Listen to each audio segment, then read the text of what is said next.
అండి, ఈరోజు బోటి చారు రెసిపీ ఎలా చేసుకోవాలో చెప్తాను.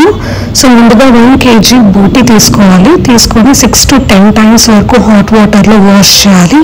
సో అలా 10 times వాష్ చేస్తే కానీ అందులో ఉన్న జర్మ్స్ అన్నీ వెళ్ళిపోవు.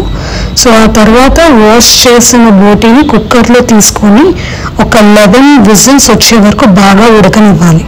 కంప్లీట్గా 11 విజిల్స్ వరకు ఉడికిస్తేనే అది కంప్లీట్గా ఉడుకుతుంది అనమాట.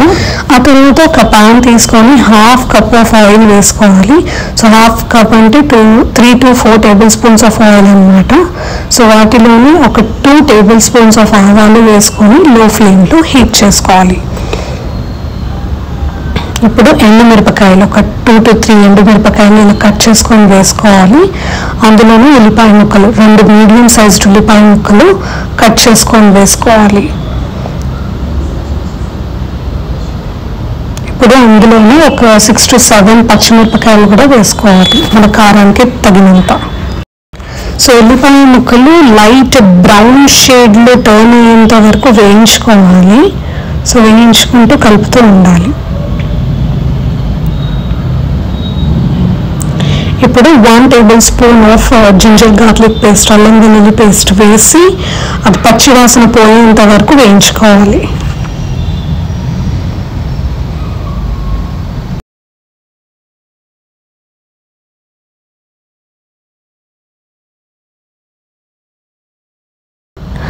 సో ఇప్పుడు 1 tablespoon ఆఫ్ పసుపు, 1 cup పుదీనా, 1 cup కరివేపాకు కూడా అందులో వేసుకొని వేయించుకోవాలి.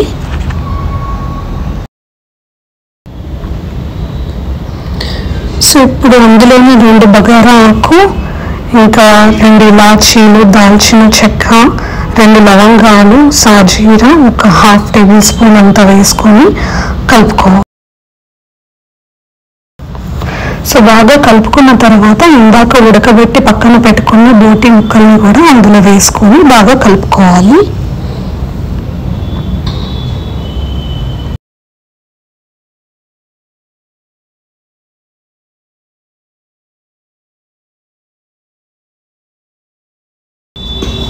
సో ఇప్పుడు 3 tablespoon అంత కారం మరియు 1 tablespoon అంత ఉప్పు వేసుకొని బాగా కలుపుకోవాలి. సో పచ్చివాసన అంతా పోయేంత వరకు కలుపుకొని లో ఫ్లేమ్లో హీట్ చేసుకోవాలి.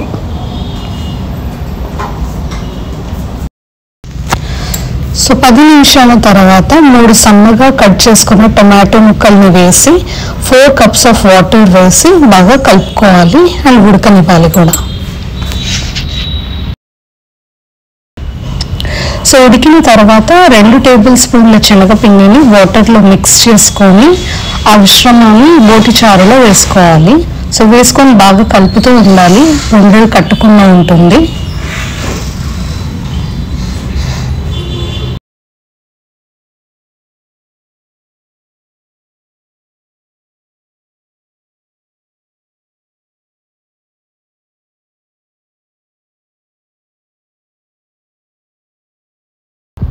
సో ఇలా ఉడికించుకున్న తర్వాత సర్వింగ్ బౌల్లోకి తీసుకొని సర్వ్ చేసుకొని కొత్తిమీరతో గార్నిష్ చేసుకోవాలి. అంతే అండి, ఎంతో టేస్టీగా ఉంది బోటి చారు రెసిపీని తప్పకుండా ట్రై చేయండి.